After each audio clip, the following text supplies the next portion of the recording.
Olá, boa tarde a todos. Hoje a gente vai começar o grupo do Interveps com o grupo e vai falar sobre demandas sociais. E o monitor de hoje é o Lucas Dantas, a quem eu passo a palavra.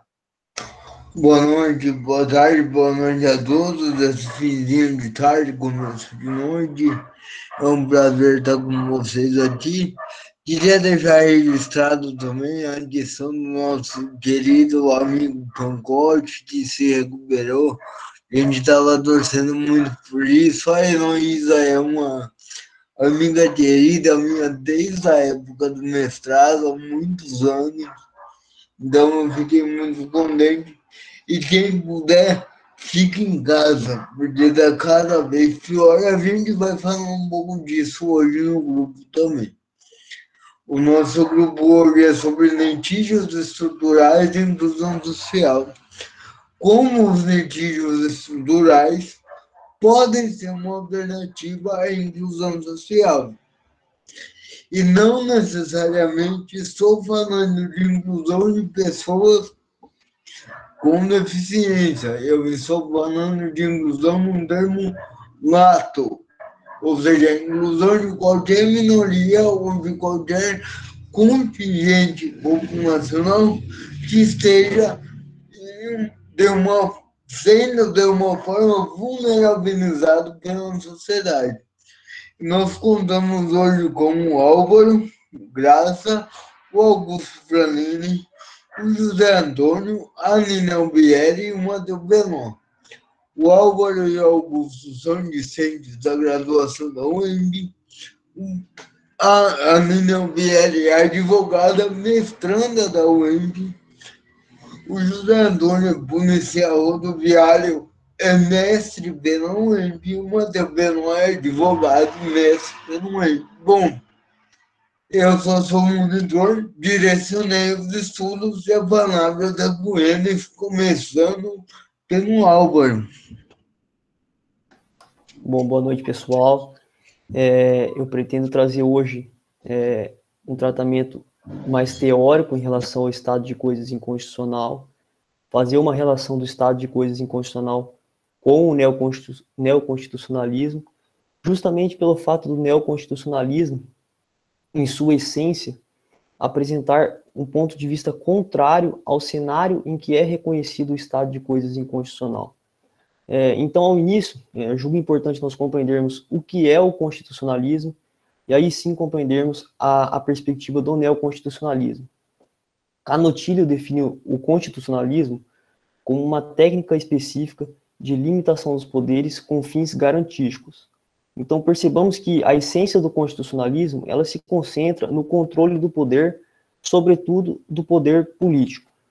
O neoconstitucionalismo, também conhecido como constitucionalismo pós-moderno ou pós-positivismo, ele não mitiga o controle político, mas ele avança no sentido da efetivação dos direitos fundamentais. E é justamente aqui que nós encontramos a relação para com o reconhecimento do estado de coisas inconstitucional. Por quê? Porque, observando os requisitos para que haja o reconhecimento do estado de coisas inconstitucional, nós estabelecemos a relação para com o neoconstitucionalismo. A Corte Constitucional Colombiana, ela estabelece 3 planos para que seja reconhecido o estado de coisas inconstitucional: o plano dos fatos, o plano dos fatores e o plano dos remédios. Mas até em respeito ao texto disponibilizado, nós podemos delimitar 3 requisitos também para que seja reconhecido o estado de coisa inconstitucional. Quais sejam? O primeiro requisito é a constatação de não apenas uma proteção deficiente dos direitos fundamentais, mas sim uma violação massiva, sistemática e generalizada dos direitos fundamentais, atingindo um amplo número de pessoas. A falta de coordenação de medidas, sejam essas medidas administrativas, legislativas, orçamentárias ou judiciais, e a própria exigência de superação de tal cenário através de remédios estruturais, ou seja, remédios que atinjam a pluralidade de órgãos, justamente pelo fato do problema se dar em uma visão estrutural. Em face disso, o ministro Luiz Roberto Barroso, em um interessante texto sobre o constitucionalismo e o neoconstitucionalismo e a constitucionalização do direito, ele nos apresenta 3 marcos fundamentais do neoconstitucionalismo. O primeiro marco é o marco histórico. No plano europeu, nós temos esse marco histórico demarcado no pós-Segunda Guerra Mundial, na formação do Estado Constitucional de Direito, e no Brasil nós temos demarcado com a promulgação da Constituição de 1988. O segundo marco é o marco filosófico, ilustrado pelo pós-positivismo. Então, o pós-positivismo ele é uma corrente que não mitiga nem o justnaturalismo, nem o justpositivismo, mas tenta compatibilizá-los e, diante disso, haver uma reaproximação entre o direito e a filosofia. E o terceiro marco, e na nossa ocasião o marco mais importante, é o marco teórico, que ele é representado pela nova dogmática de interpretação constitucional, pela expansão da jurisdição constitucional e pela força normativa da Constituição. Através desse marco, do marco teórico, nós conseguimos enxergar o alicerce do reconhecimento do estado de coisas inconstitucional. Por quê? Porque a nova dogmática de interpretação constitucional traz consigo 2 elementos, quais sejam a efetividade e a supremacia da Constituição. A efetividade se traduz, em verdade, na eficácia social das normas constitucionais, e a supremacia é que garante a última palavra da Constituição. Não menos importante, nós temos, dentro do marco teórico, a expansão da jurisdição constitucional, que ela é ilustrada pela ascensão do Poder Judiciário. Aqui é um ponto de muita discussão doutrinária, até pelo fato da questão do ativismo judicial, mas é de fato nós considerarmos que o Poder Judiciário ascende em virtude de um anterior período em que a atividade legiferante era observada de modo absoluto. Humberto Ávila traz uma contraposição em face de uma suposta mitigação do poder legislativo, e Oscar Vilhena Vieira, em um interessante texto denominado Supremocracia, traz outros elementos que não apenas o neoconstitucionalismo, responsáveis pelo avanço e pela expansão do poder judiciário. Quais sejam? Primeiro, o próprio modelo econômico por nós adotado, o capitalismo, que requer uma segurança, e essa segurança, em que pese ressalvas, é mais encontrada no Poder Judiciário. Segundo, a retração do sistema representativo. E como terceiro elemento, que também garante a expansão do Poder Judiciário, é a própria consolidação das constituições rígidas. Por fim, a força normativa da Constituição, como elemento também presente no marco teórico do funcionalismo, garante com que o documento constitucional não seja mais analisado única e exclusivamente através da face política, mas também através da face jurídica, garantindo imperatividade às normas constitucionais. E isso, aliado à vontade de Constituição, como bem trabalha Conrad Hess, permite com que haja a estruturação e o reconhecimento do estado de coisas inconstitucional. Então, basicamente, nós temos 2 formas de relacionar o neoconstitucionalismo ao estado de coisas inconstitucional. A primeira, a essência do neoconstitucionalismo, ela vai de encontro, ela traz um contraponto ao cenário em que é verificado e em que é reconhecido o estado de coisas inconstitucional. E a segunda via de relação entre o neoconstitucionalismo e o estado de coisas inconstitucional é o próprio marco teórico do constitucionalismo, que serve de alicerce ao reconhecimento do estado de coisas inconstitucional. Por fim, eu encerro minha fala com 2 consequências do reconhecimento do estado de coisas inconstitucional. A primeira das consequências é a própria instituição e o próprio desenvolvimento de políticas públicas, e é interessante aqui delimitar que o conceito de política pública, ele requer um objeto definido, a própria política pública requer um objeto definido, uma seleção de prioridades e os meios adequados, além, é claro, de um período determinado, ainda que seja uma política de Estado, e como segunda consequência, mas consequência que funciona também como meio à primeira consequência, é o diálogo institucional. Porque o diálogo institucional, em primeiro lugar, ele mitiga a denominada dificuldade contramajoritária, que é a dificuldade do próprio corpo coletivo e da própria sociedade reconhecer como um poder que não é eleito através das eleições diretas, digamos assim, pode emitir um instituto que demande a confluência de outros órgãos na solução de um litígio estrutural. E, em segundo ponto, pelo próprio fato da essência do neoconstitucionalismo requerer essa demanda do judiciário. Bom, em face disso, eu finalizo a minha passagem e retorno a palavra ao Lucas. Muito obrigado. Boa tarde, gente, tudo bem? Espero que vocês estejam tendo uma ótima sexta-feira. A partir do tema principal, que foi demandas estruturais como forma de inclusão social, eu vou comentar sobre um grupo minoritário, que seria os deficientes, principalmente sobre o capacitismo. E depois refletir brevemente sobre o texto base, que comentou sobre o estado de coisas inconstitucional. As pessoas com deficiência já vivem historicamente em um isolamento social. A acessibilidade se refere a, basicamente, 6 dimensões ou barreiras ou limites cotidianos, que seriam barreiras arquitetônicas, comunicacionais, metodológicas, instrumentais, programáticas e atitudinais. A última, que seria atitudinal, se refere basicamente ao capacitismo, uma das tantas facetas cruéis que a nossa sociedade possui, basicamente os preconceitos, estereótipos, discriminação em relação com as pessoas com deficiência. O capacitismo é a discriminação e a opressão às pessoas com deficiência, quando a gente considera elas inferiores ou incapazes. A percepção dessa deficiência pela sociedade é formada a partir de valores ideológicos da classe dominante, que acaba afastando aqueles que não se enquadram às suas demandas, principalmente aquelas ligadas na parte econômica, produção de lucro e do próprio produto mesmo. Portanto, aqueles que não participam da produção ou da geração de lucro acabam sendo excluídos. As barreiras impostas às pessoas com deficiência resultam de uma sociedade que acaba eliminando elas através de práticas injustas e discriminatórias, que seriam aqueles limites e barreiras comentados no início. Esses limites impossibilitaram por anos que pessoas com deficiência tivessem condições de lutar em igualdade por direitos na sociedade. O modelo de segregação ou de inclusão nada mais é o ajustamento desse público à lógica burguesa, que seria a nossa classe dominante, o que acaba gerando opressões em todos os espaços que eles acabam participando, como, por exemplo, o emprego, a escola, o espaço público, os próprios meios de comunicação e, é claro, na própria família. A deficiência não é apenas uma consequência natural do corpo lesionado, mas também uma imposição econômica, política, cultural, social e ideológica.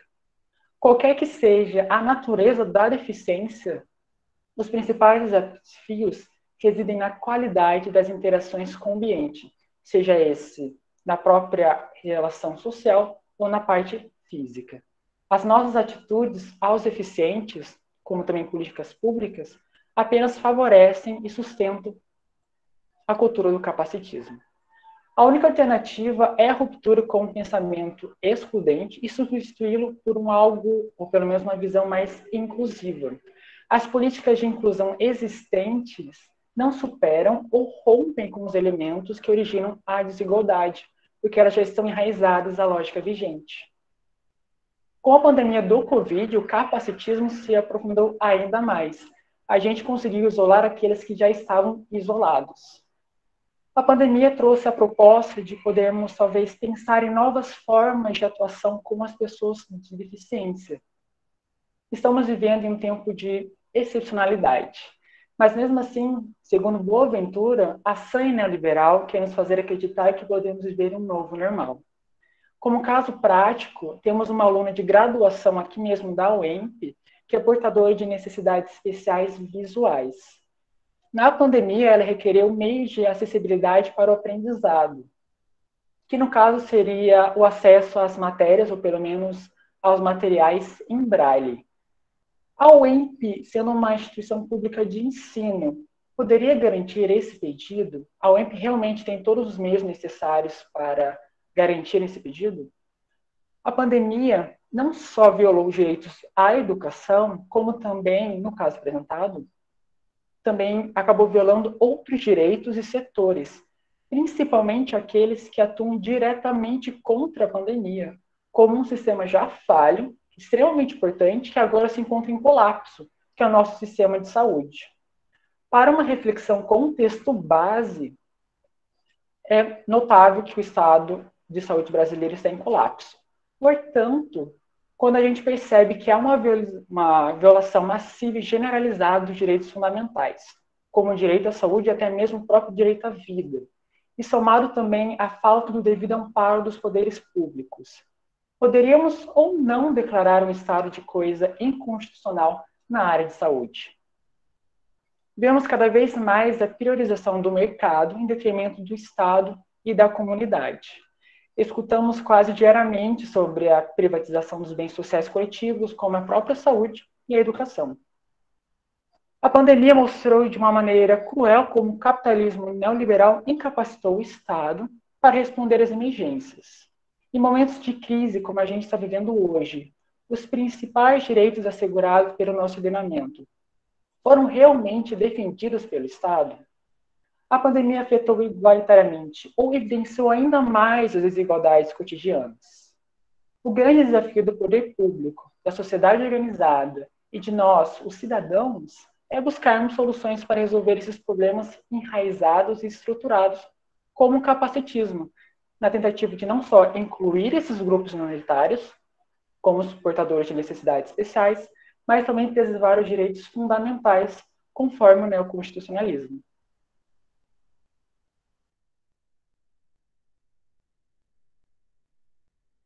Aline, a fala é toda sua.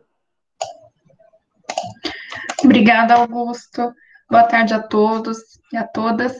Espero que estejam se cuidando. Bom, o Augusto já explicou, né, como o grupo, as pessoas com deficiência, tem uma percepção diferente da pandemia e é um grupo, né, de pessoas que a gente pode considerar um grupo vulnerável.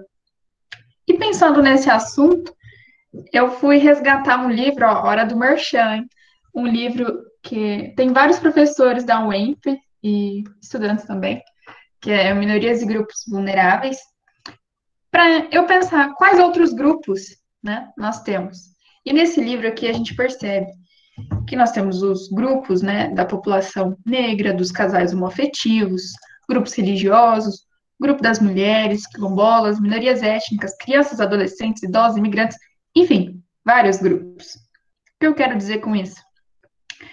É que nós podemos ter vários tipos de minorias, vários grupos minoritários. E entre eles, eu gostaria de ressaltar a população carcerária. O Brasil tem um contexto de desigualdade social e econômica que a gente não pode se afastar. E quando eu digo minoria, não é uma minoria numérica, ou seja, em números absolutos. Porque quando a gente trata de população carcerária, nós temos uma das maiores do mundo. Então, em número, não é minoria. Então, quando eu digo minoria, é por conta da falta de participação ou da visibilidade que eles têm, da voz e vez que eles têm.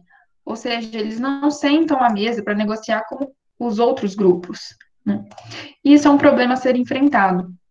Nós podemos observar a subrepresentação política do encarcerado, estava naquele texto que o Lucas me encaminhou, agora eu não lembro a autora, mas a subrepresentação política, ela acontece no seguinte sentido: poucos parlamentares buscam discutir ou tentar melhorar essa questão do encarcerado.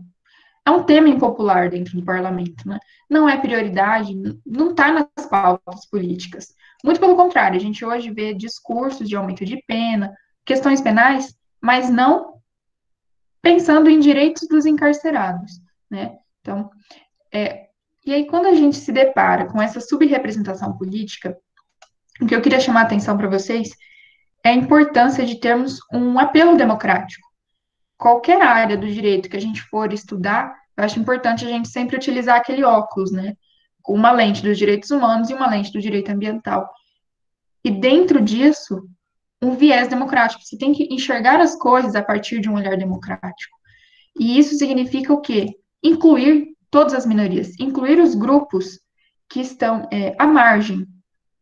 E aqui eu quero destacar, inclusive, a população penitenciária, né? Então, os presos definitivos, eles não votam. Então, o poder executivo e legislativo, que são aqueles que dependem de voto, não tem interesse nessa população, não são eleitores deles. Então, o sistema acaba tendo um bloqueio político, um bloqueio institucional. E veja que, às vezes, até os próprios carcereiros têm dificuldade de enxergar direitos no encarcerado, né? Como aquela pessoa que está momentaneamente restrita da sua liberdade, como ela tem o direito a um tratamento de saúde, o direito à alimentação, à água, né? À educação, a várias coisas. A gente pode pensar em vários direitos aqui. Então, o que eu quero dizer? Que nós temos um ambiente penitenciário com diversas violações de direitos, né?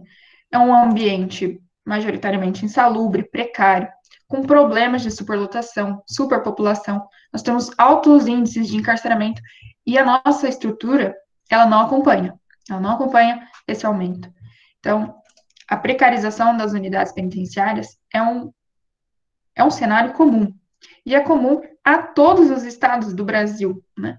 Não é só de São Paulo, não é só do Paraná, todos. Então, a gente começa a refletir os problemas do cárcere como um problema estrutural, né? Além dessa questão de não ser só de um estado ou só de uma cidade, mas um problema estrutural que envolve a estrutura, o sistema. Então, envolve o sistema penal, o sistema processual penal, administrativo. A gente pode pensar nas secretarias de administração penitenciária, como é que elas se organizam, como é que a divisão de receita, né, de dinheiro, tributo, a gente pode entrar nessa seara tributária. Então, esse problema estrutural leva a gente a pensar o quanto o poder executivo, legislativo e judiciário estão envolvidos nessa falta de estrutura, tanto médica quanto de saúde, educação, higiene, alimentação, fornecimento de água. A gente pode pensar aqui em muitas coisas. Então, e outro ponto também, a gente pode ver esse problema estrutural, um exemplo dele, na lei de drogas, né? Como eu acho que vocês já estão cansados de saber que a lei de drogas é uma das que mais geram encarceramento no Brasil, né? A maioria dos presos estão relacionados à lei de drogas. E aí o que acontece? A lei de drogas, novamente, envolve o direito penal, o legislativo que criou as leis de drogas, né? A questão do judiciário, como é que ele aplica, o executivo, como é que ele fornece as condições, ou não, para a aplicação da pena ou medidas alternativas. A questão, por exemplo, da diferença entre tráfico, né, do CAPT 33 e o tráfico privilegiado, que tem uma pena menor, ou se vamos pensar em usuário. Tudo isso envolve o legislativo, o executivo e o judiciário aplicando isso. Então, para a gente pensar, refletir, poxa, então tá, nós temos um problema grande, não é de hoje, essa superlotação, esse superencarceramento, essas condições precárias e desumanas em todas as unidades, ou massivamente, vamos pensar. Então, quais seriam as alternativas? Eu poderia sugerir aqui simples, né? A gente pode pensar, tá bom, então tem superencarceramento, então, ou a gente não prende, ou a gente solta quem está preso, ou a gente melhora as condições de encarceramento, né? E, independentemente dessas alternativas, a gente vai ter que envolver o legislativo, o judiciário e o executivo. Ora, o legislativo ele tem que prever as possibilidades, o juiz ele tem que aplicar essa lei, e o executivo ele tem que fornecer condições, estruturas, para a gente tentar solucionar ou minimizar esses problemas, né? A gente pensar, por exemplo, no uso da tornozeleira eletrônica. Não adianta se não tiver uma lei que autoriza, se não tiver um judiciário que aplique, e se não tiver um executivo que compre uma tornozeleira. Não adianta se tiver um sistema de monitoramento, né, um policiamento, a fiscalização. Então, veja só, é um sistema, vários órgãos, tem várias questões aqui que envolvem política pública e muito mais, né? Essa reformulação de estruturas, pensamento, né, a cultura, até o pensamento. Será que a gente enfrenta os problemas com viés democrático, né? Enxergando todos os grupos, as minorias, tentando minimizar o problema de todas elas, né? Então, é complicado. E essa falta de políticas públicas voltada para o cárcere reforça que a gente necessita de uma coordenação, né? Então, essa questão de vários setores em conjunto, do legislativo, do judiciário, do executivo, para superar essa vulnerabilidade. E vejam, como eu já disse, é muito complicado essa discussão envolvendo a situação carcerária no executivo e no legislativo. E o que acontece? Partidos políticos que a gente espera que tragam discussões, tragam soluções, alternativas no âmbito do executivo e do legislativo nem sempre conseguem. E acabam, às vezes, entrando com ações judiciais.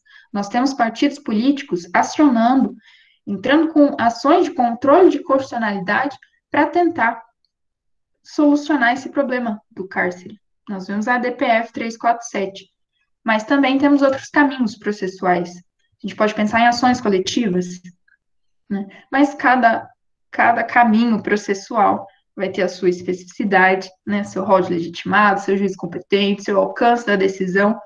E aí a gente entra na seguinte discussão.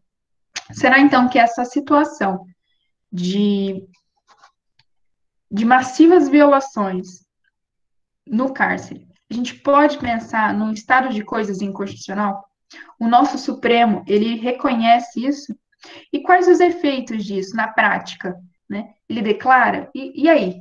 Né? O judiciário reconheceu, e o executivo, e o legislativo? Como é que fica? Será que a gente conseguiu mudar uma cultura? A gente conseguiu fazer uma coordenação institucional para tentar concretizar direitos nesse ambiente? Enfim, eu vou parar por aqui, vou passar para o Antônio, que vai trazer um pouquinho mais para vocês sobre a DPF, sobre a DPF 347, né, Antônio? Então, fica à vontade. Obrigada, gente. Tentei falar rápido, mas eu falo demais, né? Desculpem. Então, boa noite, pessoal. Falando um pouco aqui sobre essa questão do estado de coisas inconstitucional, na esteira da ADPF 347, né? Ela abarca muito do tema da minha dissertação, que foi apresentada agora, em dezembro, agora há poucos meses. E sobre essa questão que já foi falada aí, que não se trata de você reconhecer, como foi reconhecido o estado de coisa inconstitucional na questão penitenciária, porque, como foi dito, a questão estrutural, a questão dos direitos sociais no Brasil, ela é imbricada, ela é toda interrelacionada. Ela envolve direitos civis, penais, administrativos, trabalhistas, envolve os três poderes, e não tem como você mexer numa coisa sem mexer na outra. Você veja aí, outra coisa que eu concluí na minha dissertação, que eu acho o MP um tanto quanto omisso, que o MP tem legitimação para correr atrás desse tipo de direito, e você já vê que essa DPF 347 foi proposta pelo PSOL, e há quantos anos o sistema penitenciário está desse jeito aí, né? Eu vejo o MP com uma certa inércia também do MP nesse sentido, não só na questão penitenciária, mas em todos os... Que realmente a Constituição brasileira chegou no momento pós-ditadura, ela foi um marco, pode-se dizer, até revolucionário no Brasil, e não tinha como, naquele momento, o Estado prover todos aqueles direitos que foram inseridos na Constituição, veio muita coisa nova, os antigos foram ampliados, mas eu vejo que hoje já vamos fazer 33 anos da Constituição, né? E tem muitos direitos lá que continuam no papel e... Quer dizer, na prática, a gente vive um estado de coisas inconstitucionais em diversos ramos. Só que isso não exige só uma ordem judiciária. Para mim, eu vejo a declaração do STF como uma coisa muito sem efetividade. Ela não tem efetividade. Você veja que foi declarado na DPF 347, foi a criação da audiência de custódia e a liberação das verbas do Fundo Penitenciário Nacional para fazer o que ele tem que ser feito. Quer dizer, não alterou nada. 2015 para cá, a gente já vai para 6 anos, o sistema penitenciário continua igual, quer dizer, se era um estado de coisa inconstitucional na época, ele continua sendo, e pelo ritmo que vai continuar sendo. E, então, eu acho que essa é a grande crítica quanto a essa declaração. Até porque não tem muito o que o judiciário fazer em questão da separação de poderes, não tem como ele obrigar o executivo a fazer muita coisa, né? Mas eu acredito que poderia ser mais eficiente, poderia fazer mais. E além da questão dos presos, do sistema penitenciário, eu vejo que o sistema educacional do Brasil, ele precisa é um sistema, é um estado de coisa constitucional na educação, na saúde. O Covid agora não piorou, ele só escancarou a situação da saúde que já vinha no Brasil a vida toda desse jeito. A situação do saneamento urbano e urbanização, que você vê que a favelização no Brasil parece estar aumentando ao invés de estar diminuindo. Hoje, praticamente 40% das residências ainda não tem esgoto. Mesmo com a aprovação de um marco de saneamento aí ano passado, parece que não vai mudar muita coisa, que esse marco também não foi uma coisa muito bem elaborada. E quanto à questão do sistema prisional em si, como exemplo, quando eu comecei a pesquisar, lá em 2018, no mestrado, para fazer a minha dissertação, eu comecei trabalhando com o sistema prisional. Eu escrevi artigos sobre o sistema prisional, até por conta da experiência que eu tinha trabalhado muitos anos já como oficial dentro de penitenciária, dentro de cadeia. E dali, você parte para o sistema de segurança pública, porque o sistema prisional está inserido no sistema de segurança pública.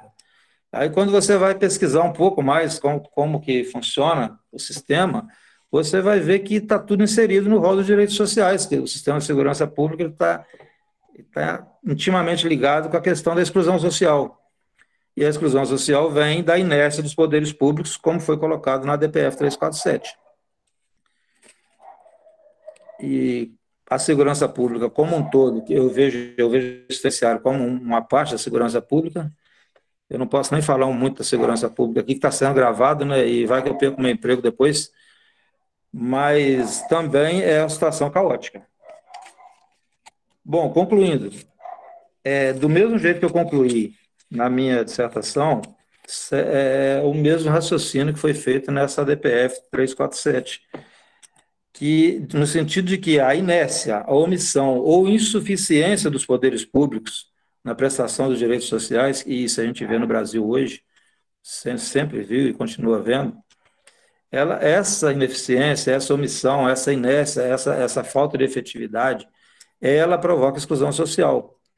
Não apenas dos presos, exclusão social de todas as classes, entendeu? Principalmente dos mais pobres, que é a pessoa que não tem acesso à educação, a esgoto, a saneamento, entendeu? A emprego hoje, com essa crise aí de Covid, piorou muito a questão do emprego, e aí já está partindo mesmo para a calamidade que a gente vê na prática aí, inclusive com alguns estudos já publicados. E é aquilo que foi falado, é a questão estrutural. Se o Brasil antes tivesse uma estrutura social, uma rede de proteção social melhor, mais bem estruturada, o Covid não teria atingido dessa forma tão drástica como atingiu o Brasil, né? Porque já vinha tudo falho. O sistema penitenciário era falho, o sistema de segurança pública, o sistema educacional, você vê a educação agora está capengando aí para tentar se virar.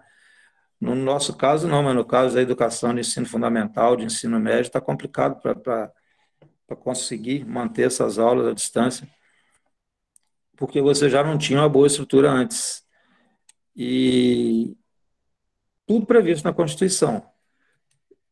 Eu vejo assim, só tem dois caminhos. Ou o STF declara que a norma que está na Constituição é inconstitucional, o que não é o caso, ou ele declara que existe um estado de coisa inconstitucional. E eu acho que a tendência, a partir do momento que novas entidades ingressarem com novas ações, a tendência vai ser o STF declarar esse estado de coisas inconstitucionais em outros ramos aí. Ok, gente? Boa noite, vou passar para o próximo aí. Desculpa, gente, eu só tenho uma dificuldade grande aqui de ligar o microfone. Antes do Belon falar, só dar uma introduzida no que o Belon vai falar e trazer aqui uma questão de ajuste para quem não está digamos, para quem não é conhecedor do tema, tá?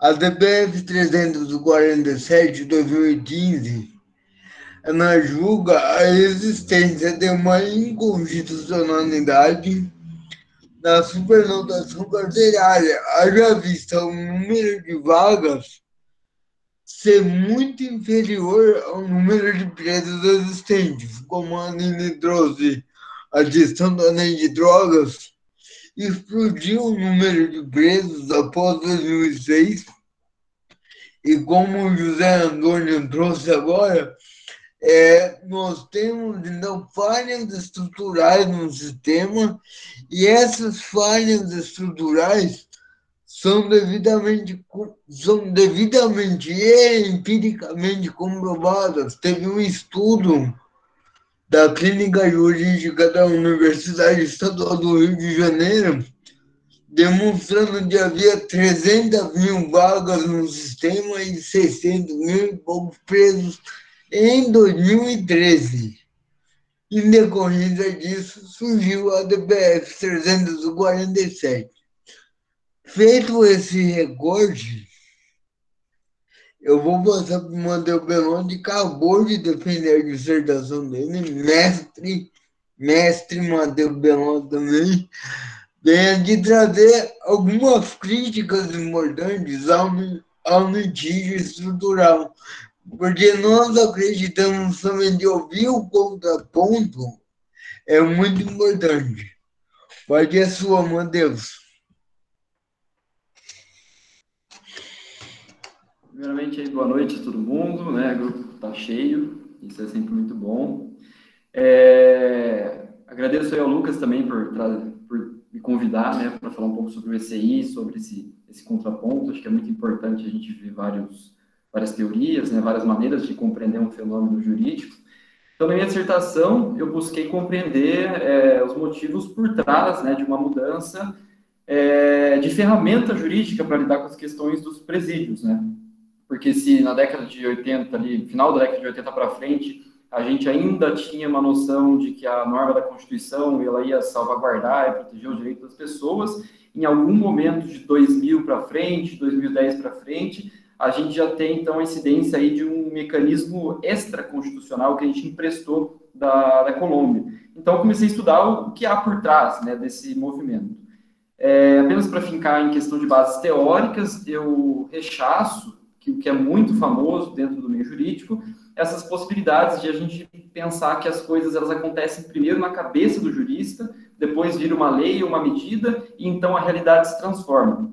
Eu acho que antes acontecem mudanças estruturais, acontecem fenômenos sociais concretos, para que depois existam normas ou deliberações que vão conformar essas mudanças. Um exemplo, aquele momento nosso da Constituição, a gente ainda estava numa época ainda mais atrelada aí, talvez, a um dispositivismo mais estrito, né, de ter uma Constituição como, talvez, naquela lógica de hierarquia, né, numa época em que ainda a financiarização do mercado estava começando a alavancar, chegar aqui para a gente. Então, era coerente, naquele momento pós-ditadura, que a gente tivesse a Constituição sendo repensada dentro dessa lógica dispositivista estrita, como hierarquia, é a letra fria da norma, é aquilo, então aquilo vai servir como ferramenta. Com o passar do tempo, as coisas foram mudando, o neoliberalismo foi começando a estralar cada vez mais nas nossas costas, né, em país periférico, e no pós-ditadura a gente teve a financiarização do mercado, a gente teve a flexibilização de muitos direitos, sejam eles trabalhistas, de direitos até, enfim, vamos colocar de sociais, né? A gente teve a questão da depredação de políticas públicas e tal. Então você precisou de teorias que talvez tratassem o direito de uma maneira mais amorfa, de uma maneira mais elástica, uma maneira mais livre. Então, a gente tem a presença de o que a gente chama de justpositivismo ético. A gente tenta buscar uma moral fora do direito, tem muita incidência principiológica, e eu classifico o ECI como um sintoma desse momento. Veja, o dever ser da Constituição, não precisa nem você entrar numa prisão, só os relatos, só o volume de pessoas, só as pessoas que entram na prisão, você vê que o dever ser constitucional, ele há muito já virou sonho, né? Ele é um conto de fadas. Então, qual que foi a ideia do nosso jurista? assim como tem sido feito, né, como muitas coisas têm sido decididas com base em princípios, com base em instrumentos extra-legais, a gente encontrou, através da DPF 347, a aplicação do ECI no Brasil. Então, frise-se, desde o primeiro momento, inclusive tem um parágrafo na minha dissertação falando que eu não estou aqui rechaçando as lutas dentro das formas. As lutas dentro do direito, elas são muito importantes para a questão de sobrevivência. Só que, em momento algum, elas vão garantir uma vitória definida, elas não vão garantir uma emancipação, e elas não vão garantir que justamente aquilo contra o que se luta não se repita e talvez de maneira pior. Por exemplo, eu discordo de achar que a nossa Constituição de 88 ela é revolucionária e ela é um marco. Eu acho que 88 é um novo episódio de 64. Até mesmo, se a gente for ver nos golpes, né, de 64 e 2016, a gente vê que os atores são os mesmos, só mudou quem estava na frente, né? Em 64, quem estava na frente eram os militares e por trás disso tinha o judiciário, era o direito por trás. O golpe de 2016 é o contrário, é o judiciário na frente, é o direito na frente e por trás as salvaguardas militares. Então eu considero 88 como um segundo capítulo de 64, uma etapa nossa que ainda não foi superada. Então a grande questão do ECI é colocar ele dentro de uma análise histórica, é entender o ECI também como uma ferramenta jurídica, e por ser uma ferramenta jurídica, é uma ferramenta determinada pelo movimento do capital. Então, o direito, eu estudo o direito dentro de uma lógica pachucaniana e, portanto, marxista. Eu considero o direito como uma forma derivada da forma mercadoria, né? O sujeito de direito, ele é o outro lado da mercadoria. Eu não vou me aprofundar nisso aqui, senão vai levar, sei lá, umas 2 horas. Mas é assim que a teoria da crítica considera o direito. Então, eu quis encaixar o estado de coisa inconstitucional, quis sistematizar ele para a gente entender o movimento por trás dele, o que aconteceu de material por trás dele. Então, essas lutas, por exemplo, contra o grande encarceramento, elas não vão ser sanadas com o direito. O direito não combate o fascismo. Veja, antes do golpe pelo qual Hitler entrou no poder em 1933, a gente tinha a Constituição de Weimar. O que adiantou a Constituição de Weimar? Ela virou pó. O que adiantou as garantias dos presos na Constituição de 88? Né, que falavam sobre a questão da tortura, que falavam sobre a questão da dignidade ética, da dignidade moral dos presos, física dos presos, virou pó.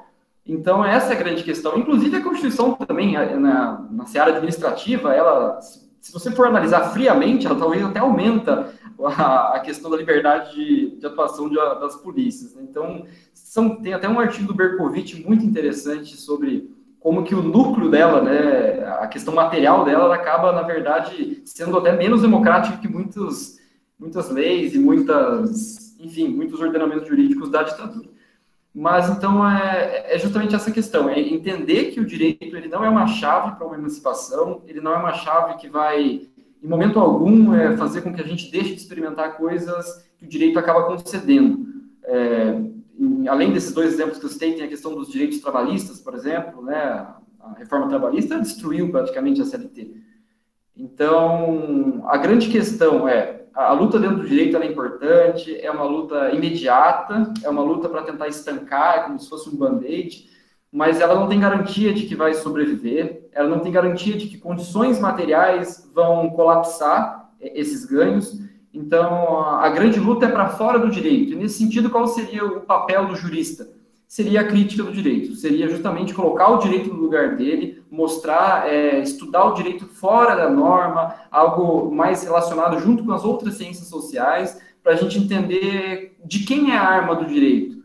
E, a partir do momento que uma luta social ela é captada com o direito, qual a possibilidade dela dar certo ou continuar? Até quando? Sabe? Então, foi mais ou menos esse meu trabalho, classificar, na minha dissertação, foi classificar o estado de coisa inconstitucional como um momento correspondente a uma nova fase do capitalismo, conhecida como pós-fordismo, e a Constituição Federal como um momento anterior, chamado de fordismo, o estado de coisa inconstitucional correspondendo a uma coisa chamada juspositivismo ético, e a Constituição correspondendo a um momento chamado juspositivismo estrito. Então, seria mais ou menos essa a minha crítica ao ECI. Seria uma ferramenta, mas uma ferramenta que não é da classe trabalhadora, uma ferramenta que não é como que eu posso dizer, não serve para emancipação social, porque ela é uma ferramenta que legitima muitas das e as principais explorações do homem pelo homem dentro da sociedade. Então, era mais ou menos isso que eu tinha para falar.